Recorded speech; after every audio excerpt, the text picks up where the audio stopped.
Hello, and welcome back to Living the Tao. Hi, I'm Master Mikel Steenrod. And I'm Morgan. And thank you so much for joining us on this walk today. Today, we're going to talk about the concept of manifestation and how that can fit into how the Taoists view reality.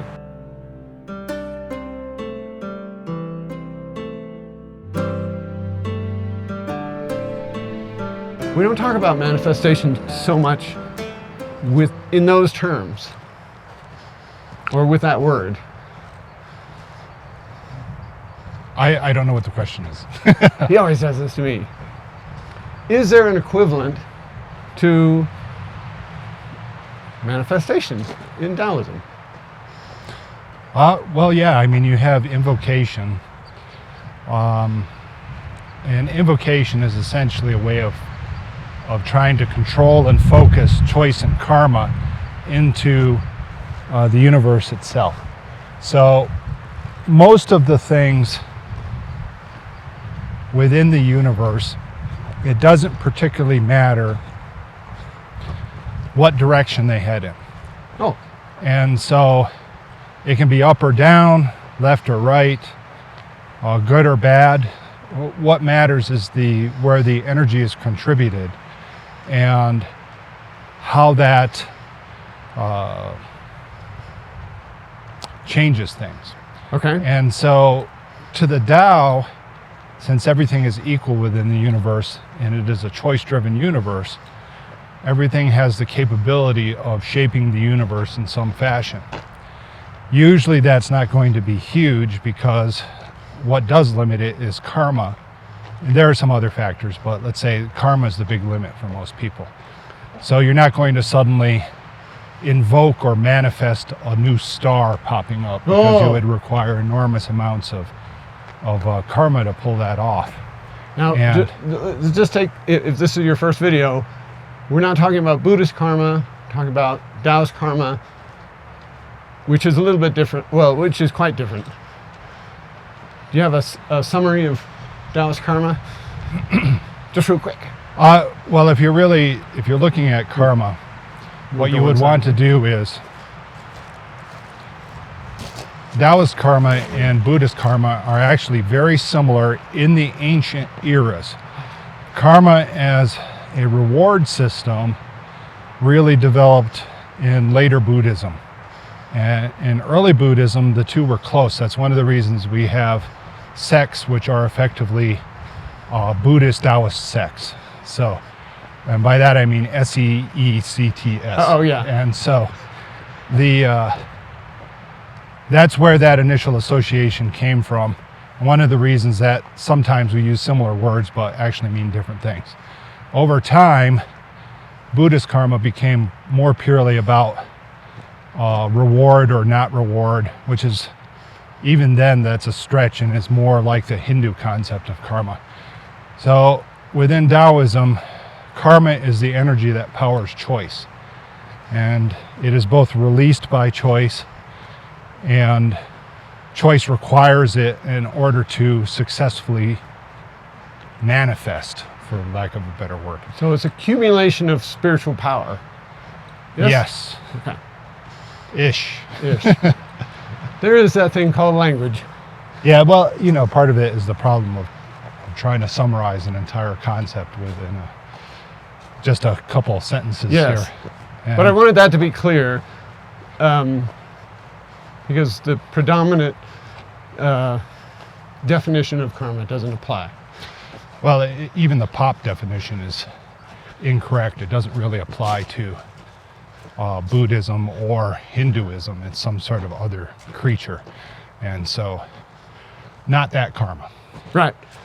Now, if we can remember where you were going with that, manifestation. You can't create a star. Because you don't have enough energy to create a star. And that would be one of the factors behind it. But essentially, the universe is a flow of probability and choice, all interacting at all times. And what Invocation is, there are extensive guides on the website that you can just check out the link and read on it. Let's go this way. What invocation is essentially using energy to create kind of a hardened pathway within that flow of choice and probability. So it's you can nudge a star that's about to be created. Well, that, I mean, still scale-wise, that would be a Okay. bonus, but you're more likely to create for yourself a positive lunch opportunity than anything else. Okay. So when people are looking at manifesting, they're usually looking at the kind of the basic three things, and that is, where's my money? You know, am I going to be alive here in a short while? And where's my love? Right. Where's So- my... Yes. Love, money, and health. Right. That's it. That's the range of manifestation for a typical person. Those are a lot closer to home than creating a star. So Yeah. However, if we're going to go classical discussion about the creation of a particular reality, yeah. becomes far more prevalent, as wasting manifestation on love, money, or health is not something that would really have been promoted. for Really, any what particular time. would the ancients be more interested in creating? Creation. Like creating a reality. It's like I said, the Tao doesn't care. It's up for grabs. And so if you possess sufficient energy, and I'm limited in part by the language I'm willing to use, but if you possess sufficient ling and sufficient karma, then yes, most certainly that would be the standard. Whoa. So at that point, though, you are interacting with various other creatures that are capable of the same thing. And they generally have more energy than you do. And kind of like the way that things are sometimes. In their realm. But if you're looking at a lot of that stuff is essentially up for grabs. So if you're looking at the boundaries of manifestation, that is the boundary of manifestation, which is essentially creation of a thing. Wow. Now, the Tao effectively mandates that the universe itself needs to stay where it is. So you can't change that. This may just be too far off the wall. I think it's very interesting. So, but there are the laws of physics. Does the Tao... Physics are a subset of generation. So essentially what's believed to happen is that the Tao has a series of forces which are like lines. And I know string theory, blah, blah, blah, blah, blah. I'm not interested in that in this discussion. There's a series of lines, and what it does, much like the ancient joss sticks of the I Ching, it reorders the lines. Okay, yeah. Whenever it reorders the lines, and it is the lines at the same time, so if you want to get into that, but whenever it reorders the line, it manifests a different set of physics. And that physics creates a new universe. And so basically we are subsets of that creation, so we're not permitted to change the universe itself. Now, of course, a human doing any of that would be ridiculous, but those are the rules. Okay, that makes sense. So occasionally I'll follow those rules. a super ambitious human might get it into their heads, oh, I'm going to change the fundamental blah, blah, blah. And what they get is a little smack on the head that says, no, you can't change the rules themselves. Okay. And usually the smack is, now you lost all the energy. Oh, yeah. Because every time you fail, whenever you're doing something like that, you blow the energy that's behind it. That makes sense. And it's a safety mechanism. I mean, it keeps everything else intact, Yeah. and especially in an equal universe. That's another huge part of the whole idea of manifestation is that since everything is equal to you. Yeah, let's turn around. It's too windy. Okay. We're trying to manage the wind today. Since everything is equal to you, anything can exert a counterforce to you as well. And so the reason that little manifestations work is that nothing is likely to exert a counterforce to a small thing. Oh, something that can mean a lot to you can go under the radar of everybody else. Yeah, they just don't care. Yeah. And as long as somebody doesn't care, or like another human. So essentially, one of the rules of invocation is don't place your invocation against another human's invocation. It then becomes a contest of karma, and you both end up blowing massive amounts of energy, usually with no result from it. Pick your battles. Yeah. And so it's better to not do any of that. With, where were we going with any of this? That it takes energy. For the little things, you can get away with it. Yeah, because I mean, would anybody really care if suddenly I had a sandwich here that popped up? Well, wait a minute. That's not a little invocation. That would be exceptional. Would anybody care, though?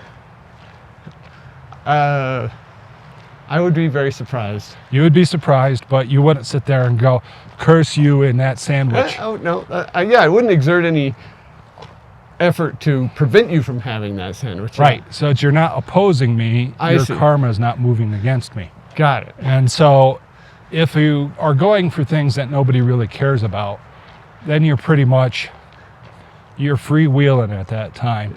Your invocations aren't directly opposed. They're not opposed by the rules of reality. They're not opposed by an individual. Right. They're not opposed by a particular group. That's pretty easy to do. Okay. And so that's why when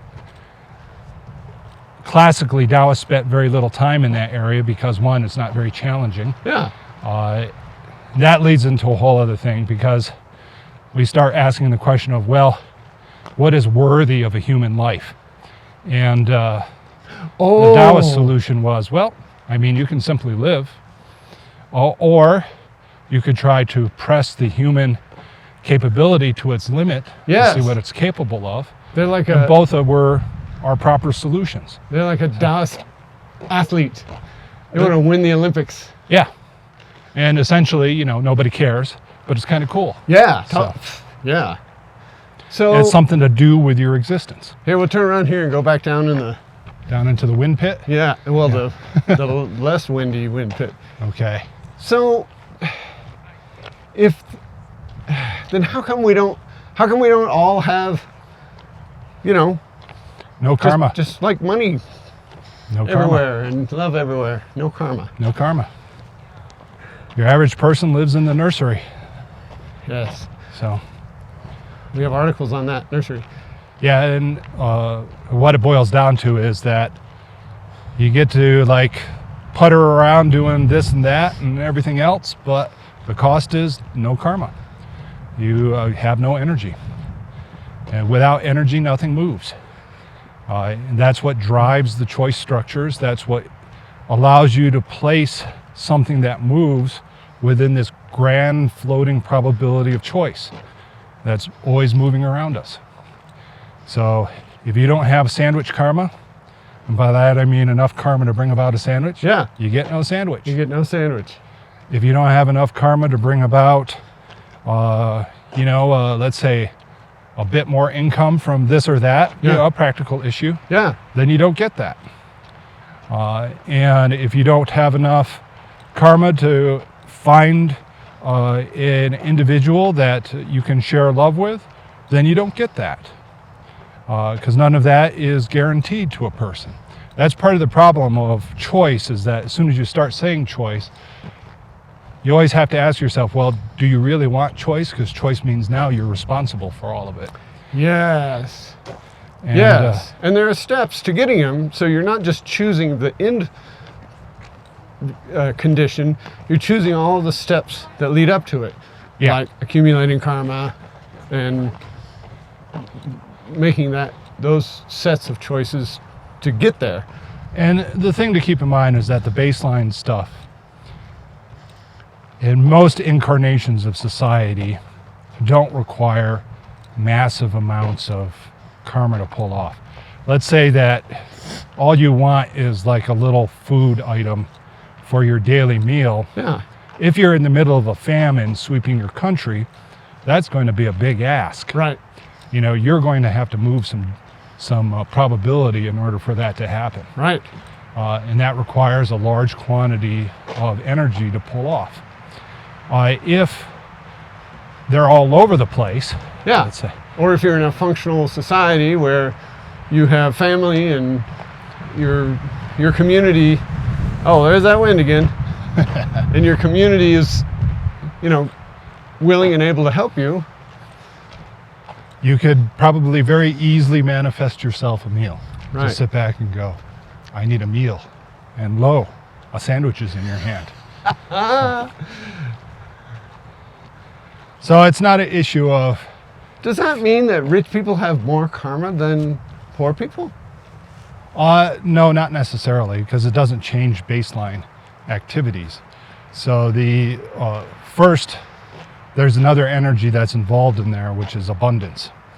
And in many situations like that, what you have is an individual that could have vastly more abundance than another person, but not karma. And So their starting point, or just where they are, or yep, just where they are. They just start off with it. okay, Like if you happen to be standing in a big puddle of abundance, you're going to have all sorts of abundant things. even if you don't try. Even if you don't try. Even if you have zero karma. The universe is equal. It is not fair. And that's a fundamental differentiation. Like we have things where as a humans in a commune, so we're a communal beast, where we sit back and we can go, well, that's not fair. It's not a fair distribution based on our communal structure. And that can be entirely legit. And here's the truth of that. It isn't fair and it's irrelevant. It has nothing to do with how choice flows or moves about. And if one person is standing in the big old puddle of abundance, I mean, they would have to use karma to not be abundant. So, but that's a separate energy. That's one of the three primals. And we've done other talks on that, so we don't want to go too far into it. But assuming, let's say, an even field where you don't have a massive pooling going on, then your dominant factor would be karma.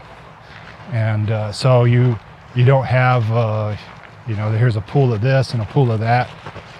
It's pretty easy, let's say, to scoop up water if you're surrounded constantly by water. Yeah. But let's say just even and neutral. That's probably a better test of a person's ability to invoke a particular thing. Yeah. Oh, man.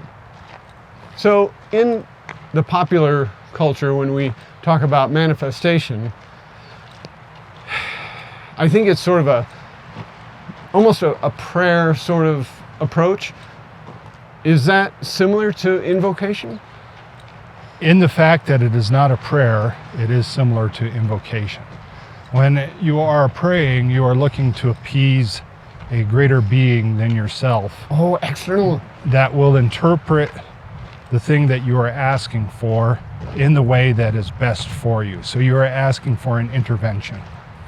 And so a being basically says, I know what you're asking for here. You wanted a truck full of Twinkies, but what I'm going to do is I'm going to give you this salad instead. And why? Because it's better for you. And that's the way it's going to be. What if I'm trying to manifest $1 million? I want $1 million. That's pretty clear. That's pretty... Okay? Should I... that is, I mean, wouldn't use those terms, but that is a common invocation. Invocation of abundance, prosperity. So that's just be more clear. No, if you're talking about what is the difference between that and prayer, prayer involves the intervention of a third party hopefully to your benefit in order to achieve Oh, okay, I see. a Yes. desire. You are a supplicant. And so there are a lot of reasons there's a difference. Let's go over one reason to start off with. Okay. If you have, let's say, a lot of things, and I am a small child, and I want something from you, Right. what do? I go, Morgan, Morgan, Morgan, Morgan, Morgan, First you try to get my attention. Morgan, Morgan, Morgan. Okay. Okay, what? What do you want? Please, can I have some ice cream? Oh, And you've got plenty of ice cream.